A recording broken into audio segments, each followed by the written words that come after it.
जेकॾहिं तव्हांजी मोहबत आहे पंहिंजे सिंध जे फनकारनि सां असां तव्हांजी ॿोली कॾहिं थर ते ड्रामा हूंदा आहिनि कॾहिं पर ते इहा तव्हांजा अहसान हूंदा पूरो कालीन विछायल आहे ऐं पूरी धरती पंहिंजी सिंध जी धरती आहे हिकिड़ो इन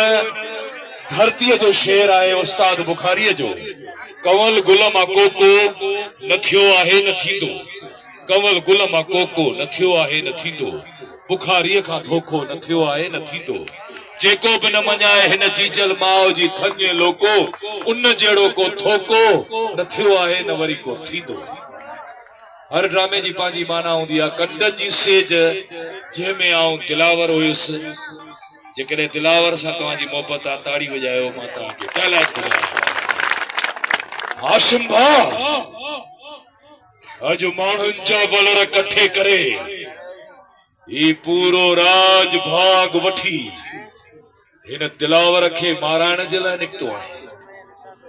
हाशिम भाउ ही मुंहिंजो परवरदिगार माउ भेण भाउ पीउ पुट जो रिश्तो कौन नसीबनि में ठाहे मोकिलींदो आहे पर यार दोस्तीअ जो रिश्तो ठाहिणो पवंदो आहे चवंदा आहिनि त रत जे रिश्तनि खां वधीक मज़बूत पक्को रिश्तो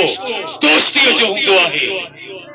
तोखे त ख़बर आहे त दिलावर कॾहिं पंहिंजे दर ते बेनीन को कुतो बि नाहे धारियो दिलावर जॾहिं बि विड़ियो आहे साम्हूं थी विड़ियो आहे पुठी पोयां वेण वारे खे दिलावर जान नाहे मञींदो मां जेकॾहिं चाहियां त तव्हां सभिनी जा लाश हिन ॻोठ खां ॿाहिरि न वञनि वञी सरदार शाह ज़मान खान खे चओ सतनि राजनि जा सूर्य गॾु करे पूरनि ज़िलनि जी पुलिस गॾु करे पर हिन दिलावर खे माराए न सघंदव हा जॾहिं न विड़ी विड़ी थकिजी पओ प्यार में हिकु सॾु कजो सभिनि खां अवल ही दिलावर न मरे त पोइ हैफ़ आहे दिलावर जी ज़िंदगीअ ते आऊं दिलावर आहियां दिलावर